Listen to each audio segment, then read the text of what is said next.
Thank you. You may be seated. As we said a moment ago, we are so glad that you're here. And we hope and trust that as we study together this morning, and you leave here this morning, when you come time tonight to fill your head for sleep, you'll say, I'm glad I put forth the effort to be there this morning. I want to ask you a question. I like asking questions. When you think of Jesus Christ, what kind of personality traits or what kind of character traits do you think of when you think of Jesus? Do you think of Jesus offering that great invitation? Telling all those who are weary and all those who have labored and all those who are conscious of being heavily laden to come to Him and find rest?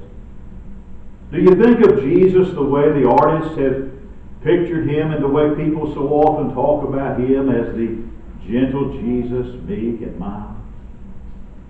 I am convinced that when we think of Jesus, we focus on His kindness, His love. We focus on His gentleness. We like to think about His compassionate nature. But if you study the Gospels, there is another side of the character of Jesus. You see, my Lord is a multifaceted individual. And it's that different aspect of Jesus Christ that I want us to think about for a few moments this morning. Mark chapter 3 and verse 5 shows us a picture of Jesus that brings a surprise to most people. In fact, a lot of folks actually consider it a positive shock. Because Mark chapter 5 says, "And when Jesus had looked round about on them with anger." You see, when we think about Jesus, we think about Jesus opening His arms and gathering little children in His arms to bless them. We hear Jesus sitting beside a well curb in Samaria, talking to an outcast, soiled woman of Samaria. And Jesus talks to her and He tells her about the deep things of God. And we hear Jesus tell that bit of damaged goods that she can have a spring of living water welling up inside of her. A spring that will meet her needs both for time and eternity. And those kinds of scenes. Jesus gathering little children to Him. Jesus speaking kindly to a woman on a well curb in Samaria. Those kind of pictures of Jesus are all fitting and proper.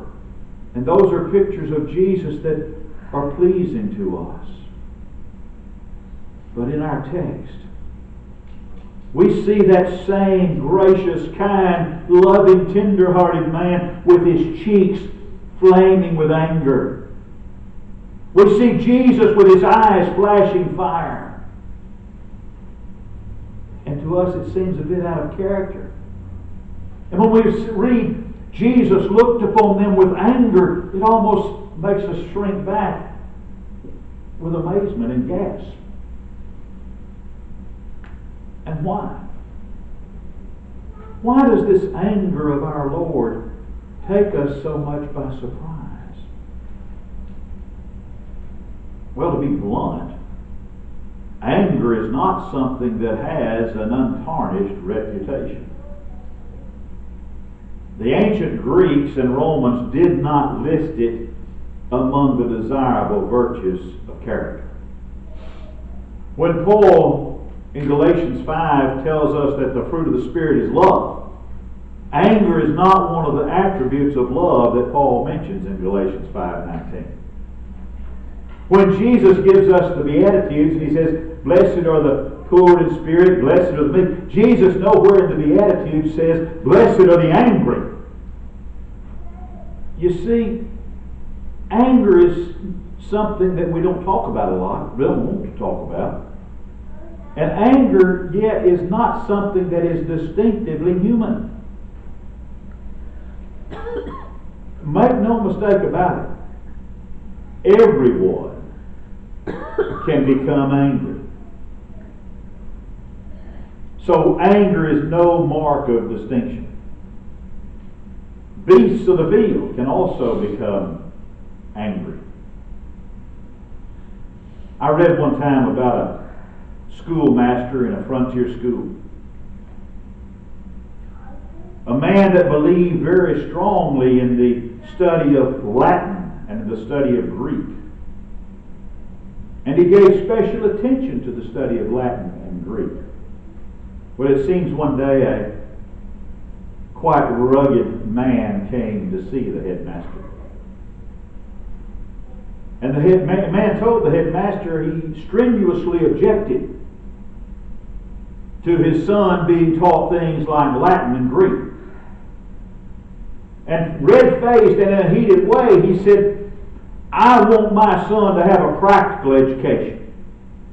I want him to know practical things like how to milk a cow. And the headmaster readily agreed with him. And he said, I want my son to have a practical education too. And I want my son to know how to milk a cow. I also want my son to know how to do some things a calf can't do better. That's the way it is with anger. Any beast can get angry. Having a quick and fiery temper is not something to be proud of. Because there are some animals that have a quick and fiery temper. You don't think so? Take a sweet, common, sleeping, ordinary house cat and pull its tail and see what happens. I've read of elephants turning on their trainers. And when elephants turn on their trainers, they're not given medals, they shoot them. We can all get angry. Everybody in this room has the ability to get angry. And beasts can get angry. And reptiles can get angry. So having a high capacity for anger is not necessarily a mark of distinction among men and women. The brilliant sons and daughters of genius can get angry. So can morons. Wise, saintly, gray-headed men can get angry. So can 6-week-old babies. Have you ever seen an infant get angry? They're hungry, they want to be fed, and you're not getting the bottle prepared fast enough. If the average baby had strength in proportion to the fierceness of their anger, very few mothers would live till those sweet little angels were a year old. Anger. And yet we read that Jesus got angry. And that comes as a bit of a shock to us, doesn't it? The average garden variety of anger doesn't have a high batting average in our daily life. When we blow up at someone, and don't act like you haven't. When we blow up at someone, we don't say, well, I got angry. What do we say? Well, I got mad. That action describes our conduct much more closely. Because most folks that I've observed, when they get angry, are less than sane. Reason is pushed aside and love is shown the door. So we do senseless things that we wouldn't do were it not for the fact that we're acting outrageously. You open this book, and anger does not have a high rating in the Bible. Paul was a man that had a fiery temper. There was an occasion in Acts chapter 23 where the Apostle Paul actually let his temper get out of control. A certain high priest ordered Paul to be slapped. Paul burned with hot indignation. And he responded to the man, God shall strike you, you whitewashed wall. A little bit later, Paul recovered himself, and Paul apologized. From Paul's own personal experience, he learned the value and the wisdom of that passage from the Psalms. Be angry, but sin not. You see, that last word is important.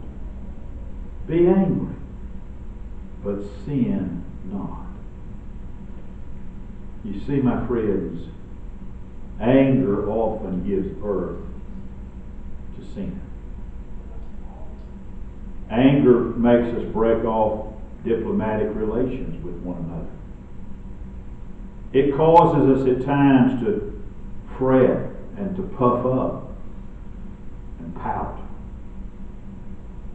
It causes sometimes folks to break with the church that they deeply love. And yet, in spite of these kinds of charges against anger, we face the fact that Jesus sometimes blazed with hot, fiery indignation. And we wonder about that, don't we? How can that be the case? How can Jesus, the loving shepherd, how can Jesus, kind and gentle-hearted and loving, be angry? In spite of its many dangers and defects. Anger can sometimes be a virtue instead of a vice. In that respect, it's closely akin to money. You ever heard someone say, money's the root of all evil? It's not. Money is not good or evil in and of itself. Paul says the love of money is the root of all evil. But money is power. And rightly used, it can do a great deal of good. And wrongly used, it can do endless harm. Friends, the same thing's true of anger. It too has power. An angry man will often dare and do what he would not do without his anger. And the anger of Jesus Christ, my Lord, was right. And not simply because it was Jesus' anger. It was right in itself. And it was right because Jesus himself was right. I think Simon Peter was telling a very sober truth. When Simon in his letter, when he said of Jesus, he knew no sin. Jesus urged every individual to pray for forgiveness. But though Jesus Christ was so sensitive to sin, not once did he ask to be forgiven. That means the anger of Jesus wasn't born out of sin. Have you ever thought about our anger, mine and yours? What causes us to be angry? What makes you angry? What makes me angry? The answer to that question tells us what kind of person we are. What angered Jesus? Well, let's look at it very briefly. Let's look at three events that filled Jesus with flaming, hot anger. There was our text. This was on a day that Jesus was going into the synagogue. And on his way into the synagogue, Jesus met a man with a heavy handicap. One of his hands was withered. Dr. Luke, in his gospel account, tells us it was his right hand. And here's a hand that was withered would look like that. That day and time had no place for the physically handicapped, the physically unfit. Those with a handicap like that were driven to beggary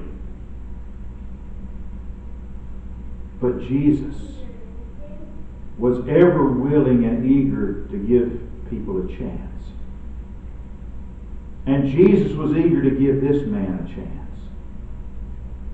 Jesus had a longing down deep inside to give this man the privilege of becoming a giver rather than a getter.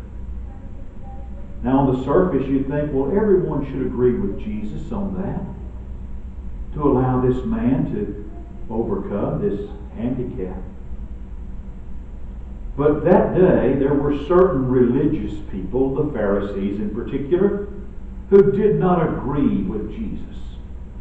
They thought far more of their petty rules and man-made legislations and their regulations than they did of giving this man a chance. And those Pharisees, you read Mark's account, you read Dr. Luke's account, they practically dared Jesus to heal this man. And that's when we're told that Jesus looked upon them with anger. An anger that scorched and blistered and burned. Whenever any man or woman is robbed of his or her chance in life, the anger of Jesus Christ burns against the evil that robs them of that chance. There was another time when Jesus went into the temple. Jeremiah tells us the temple was to be the house of prayer for all nations. But that day that Jesus went there, prayer was next to impossible. It was almost drowned out by the pandemonium of the buyers and the sellers. There were those that shrieked at each other over the price of cattle and sheep being sold for sacrifice. Equally shocking was the shrieking of the money changers and their victims that they were trying to cheat that day. At this shocking sight that day in the temple, Jesus became intensely angry. He said, it's written, my Father's house will be called a house of prayer. You've made it a den of thieves. And Jesus went into action. He did one of the most shocking things of his entire ministry. He turned over the tables of the money changers, and their coins and their money just started scattering on the stone floor of the outer court of the temple. He took some cords and he made a scourge, and he drove the frightened cattle and sheep out of the temple that were there for sacrifice.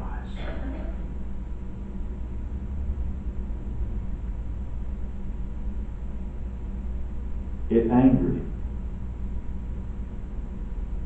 that souls were being robbed in the name of God.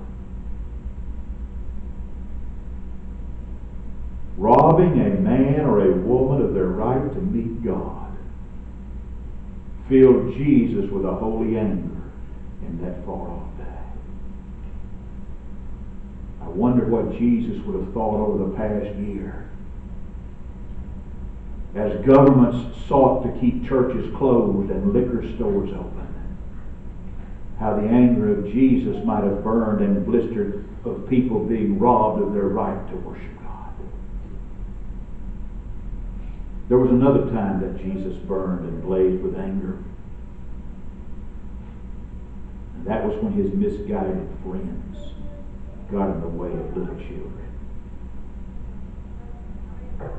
And you know, I'm kind of like Jesus about that. I get irritated about that sometimes too. Little children were being brought to Jesus to be blessed. And the disciples were turning them away and telling their mothers, don't bother the master, don't bother the master. And when Jesus saw it, he was indignant. You know, I never shall forget, I probably told you this story, but I'm going to tell it again. Several years ago, I was over in Shreveport, Louisiana, and I was preaching on a Wednesday night. And as I was preaching, there was a young mother sitting about 4 rows back from where I was.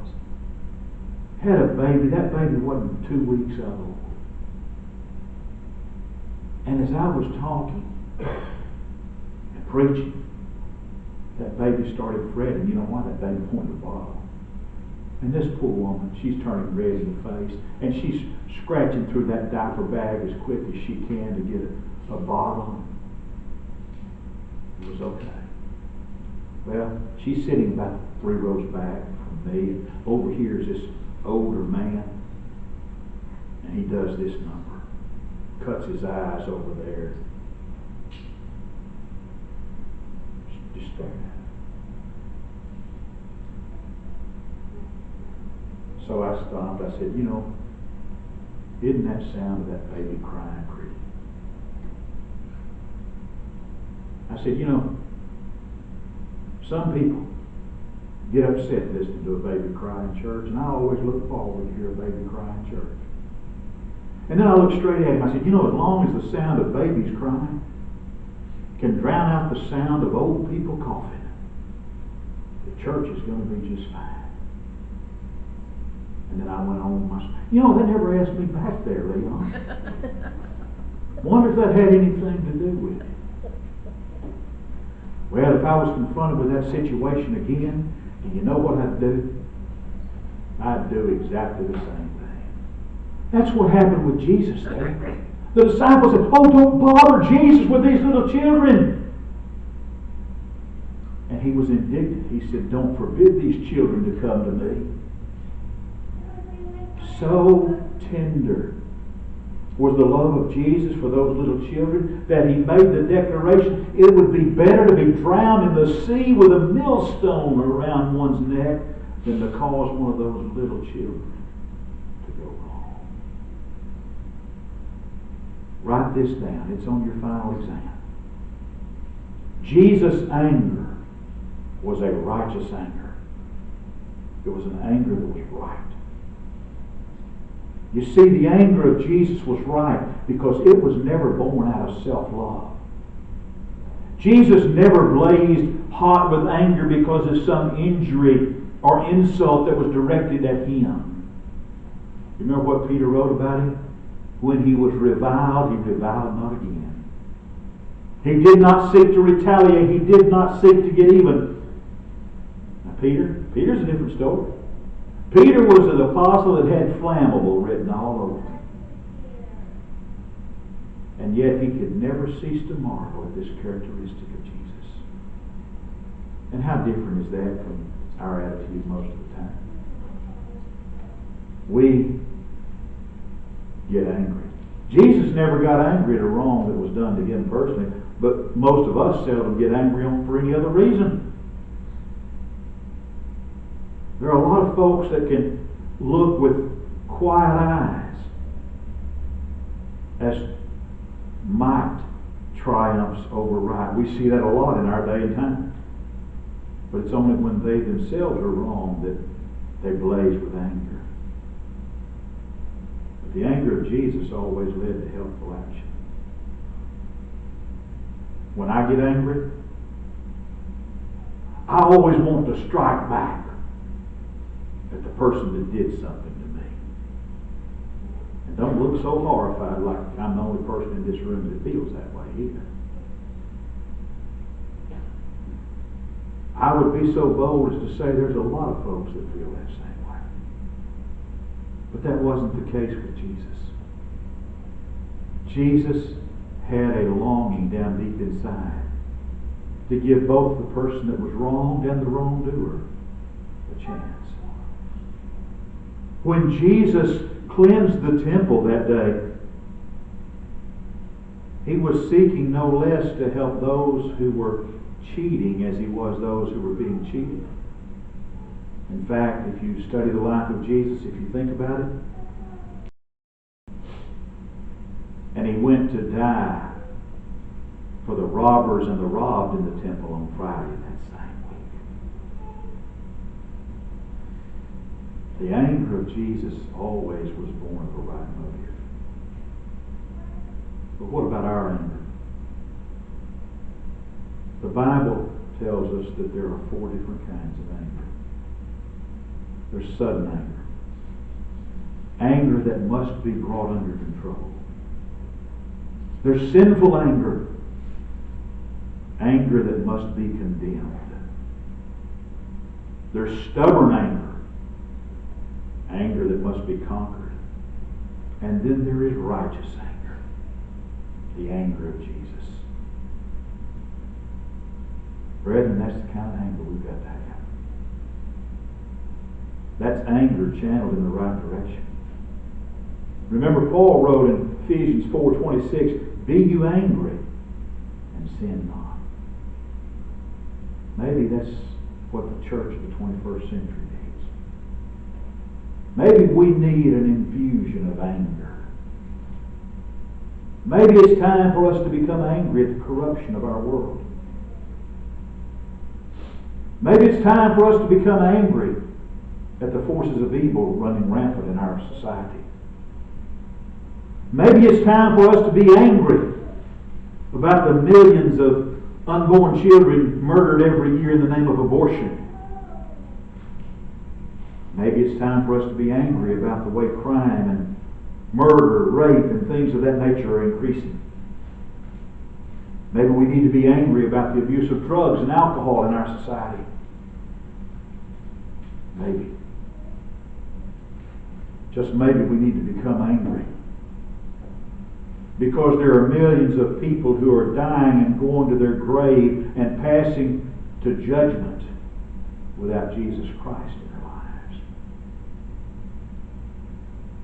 Maybe it's time for us to become angry with a sanctified anger, a holy anger, an anger channeled in the right places. So be angry. But don't sin. Don't let the sun go down in your wrath. Don't let evil ever get a foothold in your life. When we channel our anger in the way that Jesus' anger was, when our anger is a righteous anger, then our anger can actually help us accomplish victories for Jesus Christ. But for us to accomplish victories for Jesus Christ, Jesus has to be Lord and Master of our lives. Not just Lord and Master of part of our lives, but Lord and Master of all of our lives. And I don't know what's going on in your world or what's going on in your life or what the needs of your life might be. But if there are changes that need to be made for Jesus to be Lord and Master of all of your life, this is your opportunity to let those changes be made known, your desire to make those changes known, as together we stand.